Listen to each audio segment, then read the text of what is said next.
شروع اللہ کا نام لے کر جو بڑا مہربان نہایت رحم والا ہے۔ طاسین، یہ قرآن یعنی کتاب روشن کی آیتیں ہیں، مومنوں کے لیے ہدایت اور بشارت ہے، وہ جو نماز پڑھتے اور زکوٰۃ دیتے ہیں اور وہ آخرت کا بھی یقین رکھتے ہیں۔ جو لوگ آخرت پر ایمان نہیں رکھتے، ہم نے ان کے اعمال ان کے لیے آراستہ کر دیے ہیں تو وہ بھٹکتے پھر رہے ہیں۔ یہی لوگ ہیں جن کے لیے برا عذاب ہے اور وہ آخرت میں بھی بہت نقصان اٹھانے والے ہیں۔ اور تم کو یہ قرآن اس حکیم و علیم کی طرف سے عطا کیا جاتا ہے۔ جب موسیٰ نے اپنے گھر والوں سے کہا کہ میں نے آگ دیکھی ہے، میں وہاں سے رستے کا پتہ لاتا ہوں یا کوئی شعلہ یعنی ایک انگارہ تمہارے پاس لاتا ہوں تاکہ تم آگ تاپو۔ جب موسیٰ اس کے پاس آئے تو ندا آئی کہ وہ جو آگ میں تجلی دکھاتا ہے بابرکت ہے، اور وہ جو آگ کے ارد گرد ہے، اور اللہ جو تمام عالم کا پروردگار ہے پاک ہے۔ اے موسیٰ، میں اللہ ہوں، عزت والا، حکمت والا، اور اپنی لاٹھی ڈال دو۔ سو جب اسے دیکھا تو اس طرح حرکت کر رہی تھی گویا سانپ ہے، تو پیٹ پھیر کر بھاگے اور پیچھے مڑ کر نہ دیکھا۔ فرمایا، اے موسیٰ، ڈرو مت، میرے پاس پیغمبر ڈرا نہیں کرتے۔ ہاں، جس نے ظلم کیا پھر برائی کے بعد اسے نیکی سے بدل دیا تو میں بخشنے والا مہربان ہوں۔ اور اپنا ہاتھ اپنے گریبان میں ڈالو، بے عیب سفید و روشن نکلے گا۔ ان 2 معجزوں کے ساتھ جو 9 معجزوں میں داخل ہیں فرعون اور اس کی قوم کے پاس جاؤ کہ وہ بدکردار لوگ ہیں۔ پھر جب ان کے پاس ہماری روشن نشانیاں پہنچی تو کہنے لگے یہ کھلا جادو ہے، اور بے انصافی اور غرور سے ان کو ماننے سے انکار کیا، جبکہ ان کے دل ان کو مان چکے تھے۔ سو دیکھ لو کہ فساد کرنے والوں کا انجام کیسا ہوا۔ اور ہم نے داؤد اور سلیمان کو علم بخشا، اور انہوں نے کہا کہ اللہ کا شکر ہے جس نے ہمیں اپنے بہت سے مومن بندوں پر فضیلت دی۔ اور سلیمان داؤد کے قائم مقام ہوئے اور کہنے لگے کہ لوگوں، ہمیں اللہ کی طرف سے پرندوں کی بولی سکھائی گئی ہے اور ہر چیز عنایت فرمائی گئی ہے، بے شک یہ اس کا خاص فضل ہے۔ اور سلیمان کے لیے جنوں اور انسانوں اور پرندوں کے لشکر جمع کیے گئے اور پھر ان کی جماعتیں بنائی گئی، یہاں تک کہ جب چیونٹیوں کے میدان میں پہنچے تو ایک چیونٹی نے کہا کہ چیونٹیوں، اپنے اپنے بلوں میں داخل ہو جاؤ، ایسا نہ ہو کہ سلیمان اور اس کے لشکر تم کو کچل ڈالیں اور ان کو خبر بھی نہ ہو۔ تو وہ اس کی بات سے ہنس پڑے اور کہنے لگے کہ اے پروردگار، مجھے توفیق عنایت کر کہ جو احسان تو نے مجھ پر اور میرے ماں باپ پر کیے ہیں ان کا شکر کروں، اور ایسے نیک کام کروں کہ تو ان سے خوش ہو جائے، اور مجھے اپنی رحمت سے اپنے نیک بندوں میں داخل فرما۔ اور جب انہوں نے پرندوں کا جائزہ لیا تو کہنے لگے کیا سبب ہے مجھے ہدہد نظر نہیں آتا؟ کیا کہیں غائب ہو گیا ہے؟ میں اسے سخت سزا دوں گا یا ذبح کر ڈالوں گا یا میرے سامنے اپنی بے قصوری کی واضح دلیل پیش کرے۔ ابھی تھوڑی ہی دیر ہوئی تھی کہ ہدہد آ موجود ہوا اور کہنے لگا کہ مجھے ایک ایسی چیز معلوم ہوئی ہے جس کی آپ کو خبر نہیں، اور میں آپ کے پاس ملک سبا سے ایک یقینی خبر لے کر آیا ہوں۔ میں نے ایک عورت دیکھی کہ ان لوگوں پر حکومت کرتی ہے اور ہر چیز اسے میسر ہے، اور اس کا ایک شاندار تخت ہے۔ میں نے دیکھا کہ وہ اور اس کی قوم اللہ کو چھوڑ کر آفتاب کو سجدہ کرتے ہیں، اور شیطان نے ان کے اعمال انہیں آراستہ کر دکھائے ہیں اور ان کو رستے سے روک رکھا ہے، بس وہ رستے پر نہیں آتے اور نہیں سمجھتے ہیں کہ اللہ کو جو آسمانوں اور زمین میں چھپی چیزوں کو ظاہر کر دیتا اور تمہارے پوشیدہ اور ظاہر اعمال کو جانتا ہے، کیوں سجدہ نہ کریں؟ اللہ کے سوا کوئی عبادت کے لائق نہیں، وہی عرش عظیم کا مالک ہے۔ سلیمان نے کہا اچھا، ہم دیکھیں گے تو نے سچ کہا ہے یا تو جھوٹا ہے۔ یہ میرا خط لے جا اور اسے ان کی طرف ڈال دے، پھر ان کے پاس سے ہٹ جانا اور دیکھنا کہ وہ کیا جواب دیتی ہیں۔ ملکہ نے کہا کہ دربار والوں، مجھ تک ایک نامہ گرامی پہنچایا گیا ہے، وہ سلیمان کی طرف سے ہے، اور مضمون یہ ہے کہ شروع اللہ کا نام لے کر جو بڑا مہربان نہایت رحم والا ہے، بعد اس کے یہ کہ مجھ سے سرکشی نہ کرو اور مطیع و فرما بردار ہو کر میرے پاس چلے آؤ۔ خط سنا کر کہنے لگی کہ اے اہل دربار، میرے اس معاملے میں مجھے مشورہ دو، جب تک کہ تم حاضر نہ ہو اور صلاح نہ دو میں کسی کام کا فیصلہ نہیں کیا کرتی۔ وہ بولے کہ ہم بڑے زوراور اور سخت جنگجو ہیں، اور حکم آپ کے اختیار میں ہے، تو جو حکم دیجیے گا اس کے انجام پر نظر کر لیجیے گا۔ اس نے کہا کہ بادشاہ جب کسی شہر میں داخل ہوتے ہیں تو اس کو تباہ کر دیتے ہیں اور وہاں کے عزت والوں کو ذلیل کر دیا کرتے ہیں، اور اسی طرح یہ بھی کریں گے۔ اور میں ان کی طرف کچھ تحفہ بھیجتی ہوں اور دیکھتی ہوں کہ قاصد کیا جواب لاتے ہیں۔ بس جب قاصد سلیمان کے پاس پہنچا تو سلیمان نے کہا، کیا تم مجھے مال سے مدد دینا چاہتے ہو؟ سو جو کچھ اللہ نے مجھے عطا فرمایا ہے وہ اس سے کہیں بہتر ہے جو تمہیں دیا ہے۔ حقیقت یہ ہے کہ اپنے تحفے سے تم ہی خوش ہوتے ہوگے۔ ان کے پاس واپس جاؤ، اب ہم ان پر ایسے لشکر لے کر حملہ کریں گے جن کے مقابلے کی ان میں طاقت نہ ہوگی، اور ان کو وہاں سے بے عزت کر کے نکال دیں گے اور وہ ذلیل ہوں گے۔ سلیمان نے کہا کہ اے دربار والو، کوئی تم میں ایسا ہے کہ قبل اس کے کہ وہ لوگ فرما بردار ہو کر ہمارے پاس آئیں، ملکہ کا تخت میرے پاس لے آئے؟ جنات میں سے ایک قوی ہیکل جن نے کہا کہ قبل اس کے کہ آپ اپنی جگہ سے اٹھیں میں اس کو آپ کے پاس لا حاضر کرتا ہوں، اور مجھے اس پر قدرت بھی حاصل ہے اور امانت دار بھی ہوں۔ ایک شخص جس کو کتاب الہی کا علم تھا کہنے لگا کہ میں آپ کی آنکھ کے جھپکنے سے پہلے پہلے اسے آپ کے پاس حاضر کیے دیتا ہوں۔ جب سلیمان نے تخت کو اپنے پاس رکھا ہوا دیکھا تو کہا کہ یہ میرے پروردگار کا فضل ہے تاکہ مجھے آزمائے کہ میں شکر کرتا ہوں یا کفران نعمت کرتا ہوں، اور جو شکر کرتا ہے تو اپنے ہی فائدے کے لیے شکر کرتا ہے، اور جو ناشکری کرتا ہے تو میرا پروردگار بے نیاز ہے، کرم کرنے والا ہے۔ سلیمان نے کہا کہ ملکہ کے امتحان عقل کے لیے اس کے تخت کی صورت بدل دو، دیکھیں کہ وہ سوج رکھتی ہے یا ان لوگوں میں سے ہے جو سوج نہیں رکھتے۔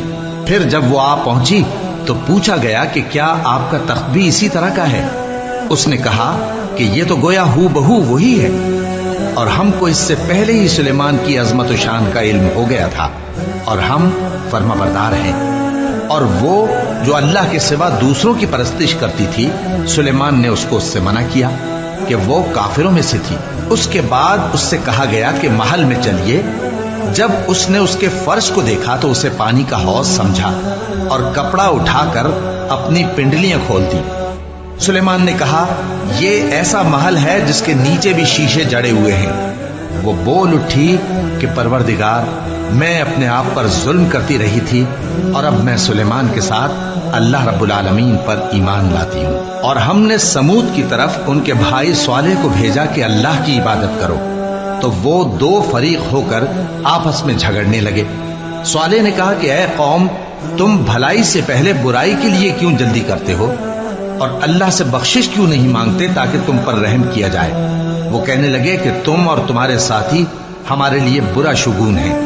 صالح نے کہا کہ تمہاری بدشگونی اللہ کے پاس ہے، بلکہ تم ایسے لوگ ہو جن کی آزمائش کی جاتی ہے۔ اور شہر میں 9 شخص تھے جو ملک میں فساد کیا کرتے تھے اور اصلاح سے کام نہیں لیتے تھے۔ کہنے لگے کہ اللہ کی قسم کھاؤ کہ ہم رات کو اس پر اور اس کے گھر والوں پر شبخون ماریں گے، پھر اس کے وارثوں سے کہہ دیں گے کہ ہم تو اس کے گھر والوں کے موقع ہلاکت پر تھے ہی نہیں، اور ہم سچ کہتے ہیں۔ اور وہ ایک چال چلے، اور ہم نے بھی ایک تدبیر کی، اور ان کو کچھ خبر نہ ہوئی۔ تو دیکھ لو کہ ان کی چال کا انجام کیسا ہوا۔ ہم نے ان کو اور ان کی قوم سب کو ہلاک کر ڈالا۔ اب ان کے یہ گھر ان کے ظلم کے سبب تلپٹ پڑے ہیں۔ جو لوگ علم رکھتے ہیں ان کے لیے اس میں نشانی ہے، اور جو لوگ ایمان لائے اور ڈرتے تھے ان کو ہم نے نجات دی۔ اور لوط کو یاد کرو جب انہوں نے اپنی قوم سے کہا کہ تم بے حیائی کے کام کیوں کرتے ہو جبکہ تم دیکھتے ہو؟ کیا تم عورتوں کو چھوڑ کر لذت حاصل کرنے کے لیے مردوں کی طرف مائل ہوتے ہو؟ حقیقت یہ ہے کہ تم احمق لوگ ہو۔ تو ان کی قوم کے لوگ بولے تو یہ بولے، اور اس کے سوا ان کا کچھ جواب نہ تھا کہ لوط کے گھر والوں کو اپنے شہر سے نکال دو، یہ لوگ پاک بننا چاہتے ہیں۔ تو ہم نے ان کو اور ان کے گھر والوں کو نجات دی، مگر ان کی بیوی کہ اس کی نسبت ہم نے مقرر کر رکھا تھا کہ وہ پیچھے رہنے والوں میں ہوگی۔ اور ہم نے ان پر مے برسایا، سو جو مے ان لوگوں پر برسا جن کو متنبع کر دیا گیا تھا برا تھا۔ کہہ دو کہ سب تعریف اللہ ہی کے لیے ہے، اور اس کے ان بندوں پر سلام ہے جس کو اس نے منتخب فرمایا۔ بھلا اللہ بہتر ہے یا وہ جن کو یہ اس کا شریک بناتے ہیں؟ بھلا کس نے آسمانوں اور زمین کو پیدا کیا، اور کس نے تمہارے لیے آسمان سے پانی برسایا؟ پھر ہم نے اس سے سرسبز باغ اگائے، تمہارا کام تو نہ تھا کہ تم ان کے درختوں کو اگاتے، تو کیا اللہ کے ساتھ کوئی اور بھی معبود ہے؟ ہرگز نہیں، بلکہ یہ لوگ رستے سے الگ ہو رہے ہیں۔ بھلا کس نے زمین کو قرارگاہ بنایا اور اس کے بیچ نہریں بنائیں اور اس کے لیے پہاڑ بنائے، اور کس نے دو دریاؤں کے بیچ اوٹ بنائی؟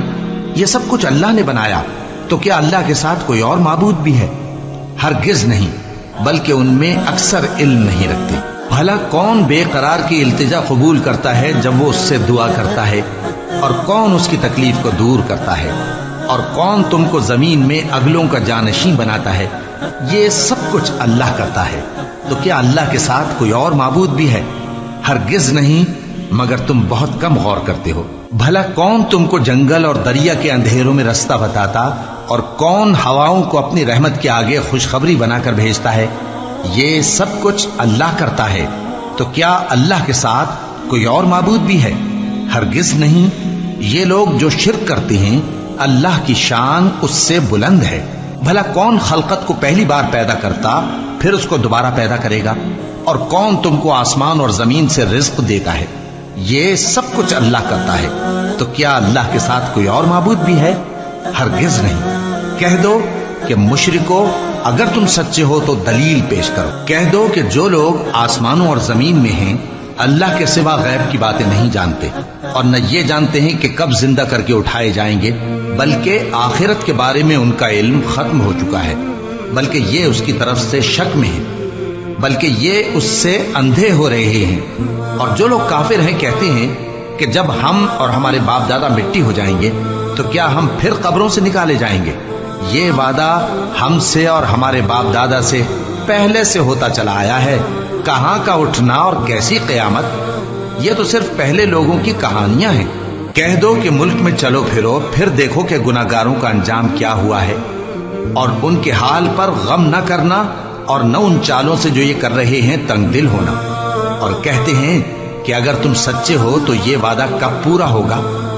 کہہ دو کہ جس عذاب کے لیے تم جلدی کر رہے ہو، شاید اس میں سے کچھ تمہارے نزدیک آ پہنچا ہو، اور تمہارا پروردگار تو لوگوں پر فضل کرنے والا ہے، لیکن ان میں سے اکثر شکر نہیں کرتے۔ اور جو باتیں ان کے سینوں میں پوشیدہ ہوتی ہیں اور جو کام وہ ظاہر کرتے ہیں، تمہارا پروردگار ان سب کو جانتا ہے۔ اور آسمانوں اور زمین میں کوئی پوشیدہ چیز نہیں ہے مگر یہ کہ وہ ایک کتاب روشن میں لکھی ہوئی ہے۔ بے شک یہ قرآن بنی اسرائیل کے سامنے اکثر باتیں جن میں وہ اختلاف کرتے ہیں بیان کر دیتا ہے، اور بے شک یہ مومنوں کے لیے ہدایت اور رحمت ہے۔ تمہارا پروردگار قیامت کے روز ان میں اپنے حکم سے فیصلہ کر دے گا، اور وہ غالب ہے، علم والا ہے۔ تو اللہ پر بھروسہ رکھو، تم تو صاف حق پر ہو۔ کچھ شک نہیں کہ تم مردوں کو بات نہیں سنا سکتے، اور نہ بہروں کو جبکہ وہ پیٹ پھیر لیں آواز سنا سکتے ہو، اور نہ اندھوں کو گمراہی سے نکال کر راستہ دکھا سکتے ہو۔ تم تو انہی کو سنا سکتے ہو جو ہماری آیتوں پر ایمان لاتے ہیں، پھر وہ فرما بردار ہو جاتے ہیں، اور جب ان کے بارے میں عذاب کا وعدہ پورا ہوگا تو ہم ان کے لیے زمین میں سے ایک جانور نکالیں گے جو ان سے باتیں کرے گا۔ یہ ہم اس لیے کریں گے کہ لوگ ہماری آیتوں پر ایمان نہیں لاتے تھے، اور جس روز ہم ہر امت میں سے ایک بڑے گروہ کو جمع کریں گے جو ہماری آیتوں کی تکذیب کرتے تھے، پھر ان کی جماعت بندی کی جائے گی، یہاں تک کہ جب سب آ جائیں گے تو اللہ فرمائے گا کہ کیا تم نے میری آیتوں کو جھٹلا دیا تھا، حالانکہ تم نے اپنے علم سے ان کا احاطہ تو کیا ہی نہ تھا۔ بھلا تم کیا کرتے رہتے تھے؟ اور ان کے ظلم کے سبب ان کے حق میں وعدہ عذاب پورا ہو کر رہے گا، تو وہ بول بھی نہ سکیں گے۔ کیا انہوں نے نہیں دیکھا کہ ہم نے رات کو اس لیے بنایا ہے کہ اس میں آرام کریں، اور دن کو روشن بنایا ہے کہ اس میں کام کریں؟ بے شک اس میں مومن لوگوں کے لیے نشانیاں ہیں۔ اور جس روز سور پھونکا جائے گا تو جو لوگ آسمانوں میں اور جو زمین میں ہیں سب گھبرا اٹھیں گے، مگر وہ جسے اللہ چاہے، اور سب اس کے پاس عاجز ہو کر چلے آئیں گے۔ اور تم پہاڑوں کو دیکھتے ہو تو خیال کرتے ہو کہ مضبوط جمے ہوئے ہیں، مگر وہ اس روز اس طرح اڑتے پھریں گے جیسے بادل۔ یہ اللہ کی کاریگری ہے جس نے ہر چیز کو مضبوط بنایا، بے شک وہ تمہارے سب افعال سے باخبر ہے۔ جو شخص نیکی لے کر آئے گا تو اس کے لیے اس سے بہتر بدلہ تیار ہے، اور ایسے لوگ اس روز گھبراہٹ سے بے خوف ہوں گے۔ اور جو برائی لے کر آئے گا تو ایسے لوگ اوندھے منہ دوزخ میں ڈال دیے جائیں گے۔ تم کو تو انہی اعمال کا بدلہ ملے گا جو تم کرتے رہے ہو۔